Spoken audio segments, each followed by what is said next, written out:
সম্মানিত নেতৃবৃন্দ, আপনারা চাঁপাইনবাবগঞ্জের আঞ্চলিক ভাষায় ৩১ দফার উপর ভিডিও ক্লিপ দেখলেন। এখন আপনাদের সামনে আলোচনায় অংশ নেবেন বিএনপির মিডিয়া সেলের অন্যতম সদস্য, চেয়ারপারসন ফরেন অ্যাফেয়ার্স অ্যাডভাইজারি কমিটির অন্যতম সদস্য, আমাদের সাবেক মন্ত্রী মরহুম ফজলুর রহমান পটলের কন্যা, আমাদের সকলের প্রিয় ফারজানা শারমিন পুতুল আপনাদের সামনে এখন ৩১ দফার উপর আলোচনায় অংশ নেবেন।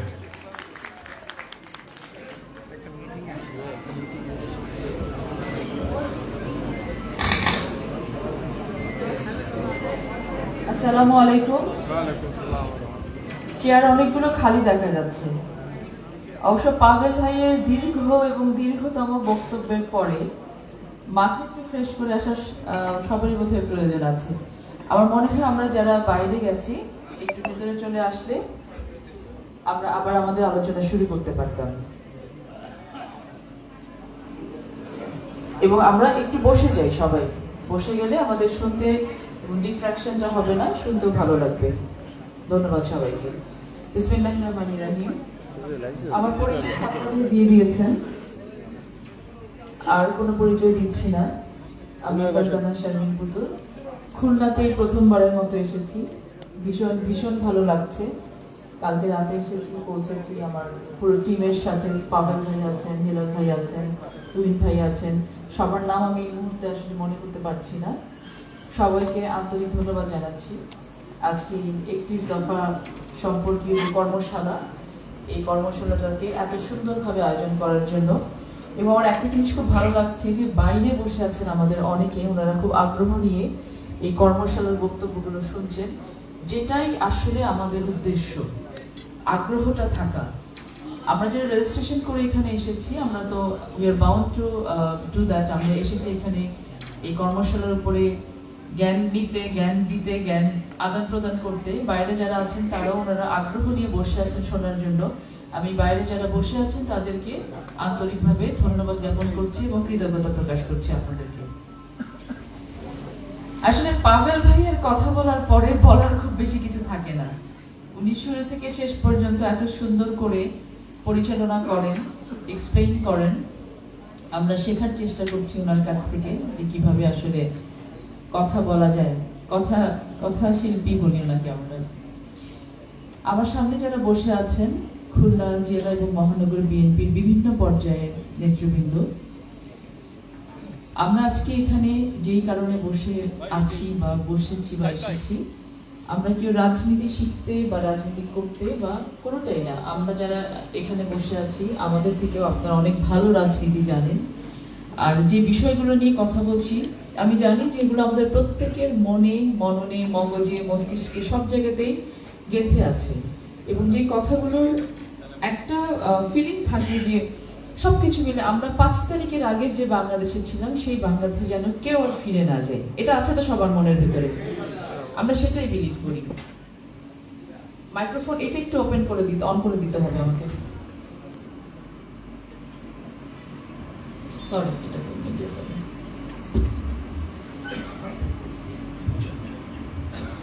৫ তারিখের আগের বাংলাদেশে যেন ফিরে যেতে না হয়, সেজন্য তাহলে আমাদেরকে বেশ কিছু জিনিস আত্মস্থ করতে হবে, যেটা আর কি পাভেল ভাই বলছিলেন যে আত্মার মধ্যে নেয়ার বিষয়টা।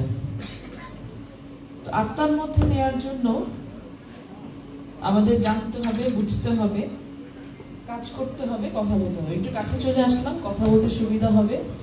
আমাদের বিকেলে যে প্রশ্ন উত্তরের যে পর্বটা আছে, সেখানে কিছু প্রশ্ন আমি ফাঁস করতে আসছি এখন। তাহলে আপনারা মনোযোগ নিয়ে শুনবেন এবং সেই প্রশ্নগুলো আমাদের ভারপ্রাপ্ত চেয়ারম্যানও করতে পারেন, আপনারাও করবেন। কোন কোন প্রশ্ন আসতে পারে পরীক্ষায় সেই বিষয়ে আমি একটু জাস্ট ট্রিগার করছি। ৩১ দফা এটা আমাদের একটা ম্যানিফেস্টো বলা যেতে পারে। ম্যানিফেস্টোটা কিসের ম্যানিফেস্টো? নির্বাচনী ম্যানিফেস্টো না।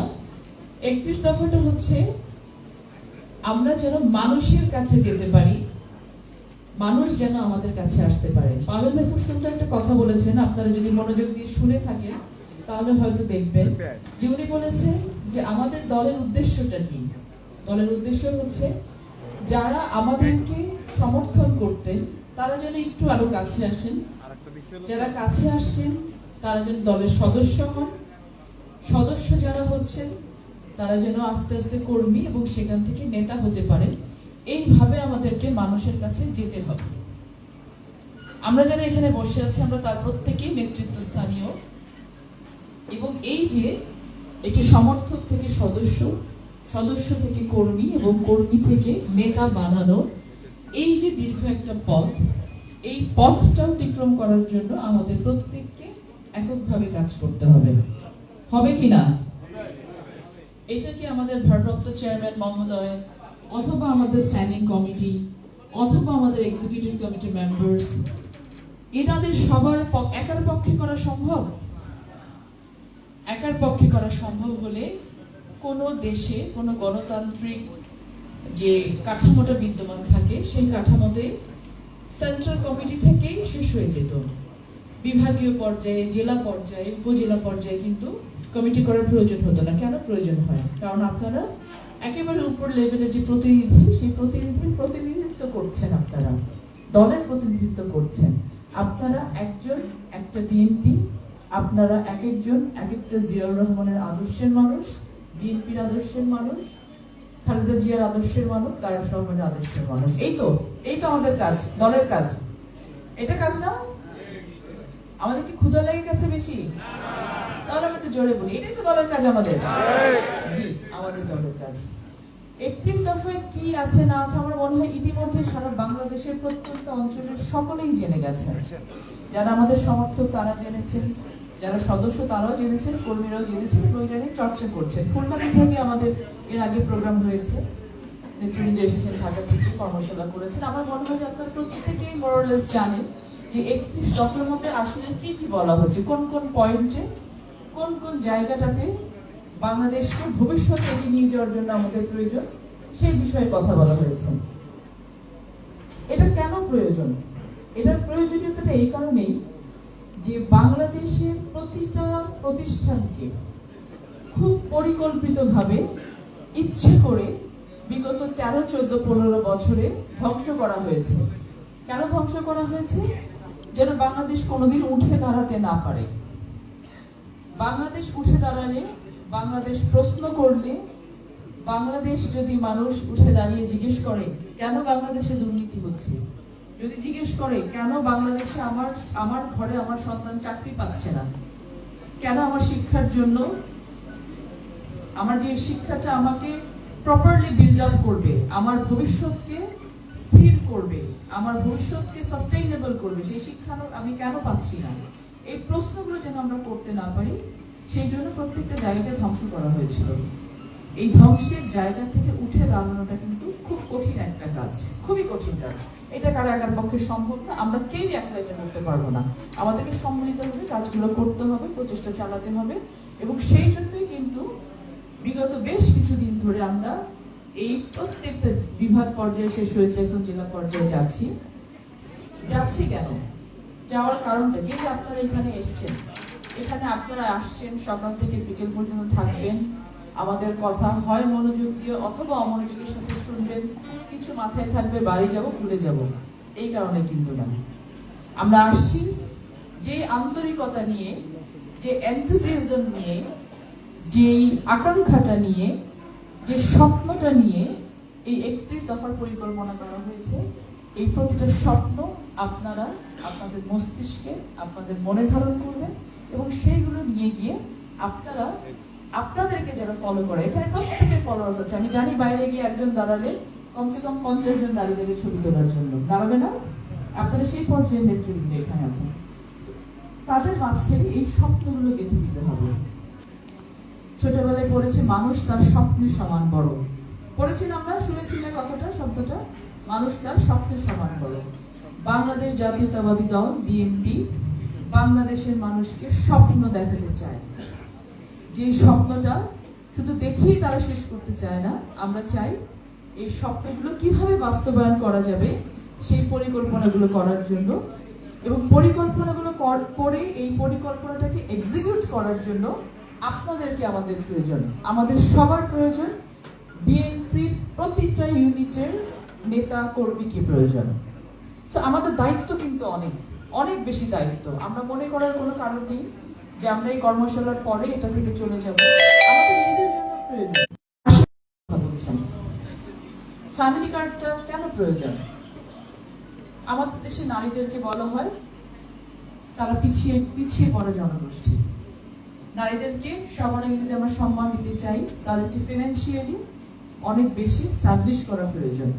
সবার পক্ষে, সব পরিবারের পক্ষে কিন্তু সম্ভব না। হয়তো আমরা যারা বাইরে কাজ করি, চাকরি করি, আমি পেশায় একজন আইনজীবী, আমার কাজ 12 ঘন্টার কাজ, সাথে রাজনীতি করি, টুকটাক আপনাদের কাছ থেকে শেখার চেষ্টা করছি। এই সব কিছু মিলে অনেকের সম্ভব হয় না যে বাইরে কাজ করবে, কিন্তু যে নারী ঘরে কাজ করছেন, একবার চিন্তা করে দেখেন তো, সকাল থেকে শুরু করে রাত পর্যন্ত কি চেষ্টা করছে সেই জায়গা থেকে একটা ইনফিনিটি কাজ করে। যারা ঘরে কাজ করে আমরা দেখেছি অনেকের ভেতরে ইনফিনিটি কাজ করে, বলে আমি তো হাউস ওয়াইফ, আমি তো কোনো কিছু করি না। যে কাজ একজন হাউস ওয়াইফ করেন সকাল থেকে রাত পর্যন্ত, একটা বাসাকে একটা ঘর বানানোর জন্য, একটা ঘরকে একটা পরিবার বানানোর জন্য, আমরা যারা বাইরে কাজ করি আর আমরা সেটা করতে পারি না। তাকে কতখানি সম্মানিত করা যায় সেই জায়গাটাকে বিএনপি চিন্তা করছে। ফ্যামিলি কার্ড দিয়ে হয়তো আমরা তাদেরকে সেই সম্মানের জায়গায় কিছুটা নিয়ে যেতে পারবো। এই চিন্তাগুলো কে কবে করেছে? এই চিন্তাগুলো করার উদ্দেশ্য হচ্ছে যে এই মানুষগুলো যখন একত্রীভূত হবেন, একসাথে হবেন, তখন এই মানুষগুলো কিন্তু নতুন করে আরো বেটার বাংলাদেশের স্বপ্ন দেখতে পারবেন। আপনার সাথে কথা বলি। চাচিমা আছেন? চাচাই বললাম আপনাকে। চাচিমা আছেন, কি করেন উনি? আপনার নামটা? শিক্ষকতা করছেন, মাশাআল্লাহ। ফ্যামিলি কার্ড সরকার দিলেও ভালোবাসার কার্ডটা আপনাকেই দিতে হবে। ঠিক আছে, দিতে হবে তো? ঠিক আছে, আমরা ফ্যামিলি কার্ডটাকে কি অ্যাকসেপ্ট করছি? ফ্যামিলি কার্ডের যে আইডিয়াটা বর্তমানে আমরা চাচ্ছি যে আমরা ভবিষ্যতে যখন দেশ পরিচালনার দায়িত্ব পাবো, আমরা চাইবো যে ফ্যামিলি কার্ড দিয়ে পরিবারের যিনি মহিলা সদস্য আছে তাকে সম্মানিত করার জন্য, তার যে সামাজিক মর্যাদাটাকে বৃদ্ধি করার জন্য। আপনি এটাকে সাপোর্ট করেন কিনা? অবশ্যই সাপোর্ট করি। এটা একান্ত প্রয়োজন, তার কারণ প্রতিটা পরিবারে গার্জিয়ান পুরুষ যদিও, কিন্তু পরিবারটা হচ্ছে মহিলা। আর এই মহিলার পয়সাগুলো সঞ্চয় হবে। ধন্যবাদ আপনাকে। বাংলাদেশের আনাচে কানাচে সব থেকে বড় সমস্যা হচ্ছে, যেটা আমরা ফিল করি, আমাদের সন্তানদের বেড়ে ওঠা নিয়ে। যে এডুকেশন সিস্টেমের কথা বলা হয়েছে বর্তমানে, এবং 31 দফায় যে এডুকেশন সিস্টেমের কথা প্রপোজ করা হচ্ছে, এগুলোর ভেতরে আকাশ পাতাল পার্থক্য কোনো কিছু নেই। পার্থক্যটা হচ্ছে বাস্তবতার। বাংলাদেশের সবাই যদি জাজ হয়ে যায়, ম্যাজিস্ট্রেট হয়ে যায়, বাংলাদেশে ধানের চাষ করবেন কে? বাংলাদেশে মেকানিক্সরা যারা আছেন, কাজ করেন, বিভিন্ন ফ্রিজ তৈরি, মেকানিক আপনার মেরামত করেন, রিপেয়ার করেন, যেটা এসি রিপেয়ার করেন, যেটা আপনি খেয়াল করে দেখবেন যে এক্সপার্টাইজের খুব অভাব। সবাই গাইতে গাইতে গায়ন টাইপ হয়ে গেছি আমরা, কাজ করতে করতে, ঠিক করতে করতে গায়ন টাইপের হয়ে গেছে। এই ধরনের প্রত্যেকটা সেক্টরে যদি আমরা শিক্ষা ব্যবস্থাটাকে এমন করে নিয়ে যেতে পারি যে বাধ্যতামূলক শিক্ষা যতটুকু আছে, এতটুকু করার পরে আমি যদি আমার পরিবারের দুটো সদস্যকে সরাসরি কাজে নিয়োগ দিয়ে দিতে পারি, সেই কাজের ক্ষেত্র যদি আমার থাকে, তাহলে কিন্তু আমার দেশের ইকোনমিটাও বৃদ্ধি পাবে। সেই ইনকাম করে পরিবারে কিন্তু অনেক পরিবারকে হেল্পও করতে পারবে। সো আমরা এমন একটা শিক্ষা ব্যবস্থার কথা বলছি যেটা খুব বাস্তবসম্মত। আমাদের সব কিছুর দরকার আছে। সব থেকে বড় কি দরকার আছে? আমি যদি শিক্ষিত হই, আমি যেন কালচারড হই। শিক্ষিত হওয়া এবং কালচার হওয়ার মধ্যে কিন্তু পার্থক্য আছে। বাংলাদেশে এখন আপনি বলতে পারেন যে এত বড় বড় শিক্ষিত মানুষ, বাংলাদেশে দুর্নীতি কেন হয়? এ কারণে বলছি যে শিক্ষিত হওয়া কালচার হওয়া, মানুষ হওয়ার মধ্যে পার্থক্য আছে। 31 দফায় যে শিক্ষা ব্যবস্থার কথা বলা হচ্ছে, যে সমাজ ব্যবস্থার কথা বলা হচ্ছে, সেটা মানুষ হওয়ার কথা বলা হচ্ছে। যে শিক্ষা ব্যবস্থা এতদিন প্রচলিত ছিল, এই শিক্ষা ব্যবস্থাটা কিন্তু বাংলাদেশের মেরুদণ্ডটাকে পরিকল্পিতভাবে ভেঙে দেওয়ার জন্য একটা শিক্ষা ব্যবস্থা। এটাকে আমরা সবাই বিশ্বাস করি। আমাদের প্রত্যেক বছর কারিকুলাম চেঞ্জ করা হয়েছে। একবার বলে সৃজনশীল, একবার বলে অসৃজনশীল। পরীক্ষার খাতায় যখন পাবলিক পরীক্ষাগুলো হয় দেখেছি, এসএসসি এইচএসসি, তখন শুনেছি শিক্ষকদের বলতে যে আমাদেরকে বলে দেওয়া হয় কত % মার্কস দিতে হবে, পাশের হার বেশি দেখাতে হবে। এই খেলায় ক্ষতিগ্রস্ত কে হচ্ছে? ক্ষতিগ্রস্ত হচ্ছে জাতি। জাতি যে মেরুদণ্ড বলা হয়, একটি শিক্ষিত জাতি, যে মেরুদণ্ডটাকে ভেঙে দেওয়ার জন্য কিন্তু সর্বাত্মকরণের চেষ্টা করা হয়েছে। এবং এটা মনে করার কোনো কারণ নেই যে এটা এমনি এমনি, এটা খুব পরিকল্পিতভাবে। 14ই ডিসেম্বর বুদ্ধিজীবী হত্যা কেমন হয়েছিল? যেন বাংলাদেশ কখনো উঠে দাঁড়াতে না পারে। বেছে বেছে বেছে বেছে বেছে বেছে যে মস্তিষ্কগুলো ছিল বাংলাদেশের, যে মেরুদণ্ডগুলো ছিল বাংলাদেশে, সেই জায়গাগুলোকে আঘাত করে, সেই জায়গাগুলোকে খুন করে বাংলাদেশকে পিছিয়ে যেতে বাধ্য করা হয়েছিল। সেই একই ঘটনা ঘটানো হয়েছে বিগত 16 বছর ধরে। বাংলাদেশের মেরুদণ্ডকে ভেঙে দেওয়ার চেষ্টা করা হয়েছে এবং তারা সাকসেসফুলি করেছে না? জিপিএ 5 প্রাপ্ত স্টুডেন্টদেরকে আমরা দেখছি, তাদের তো কোনো দোষ নেই, কারণ তাদেরকে সেই শিক্ষা ব্যবস্থা দেওয়া হয়নি। বিএনপি চায় এমন একটা শিক্ষা ব্যবস্থা দিতে যে আপনার সন্তান দিনের শেষে আপনার হয়ে ঘরে ফিরবে,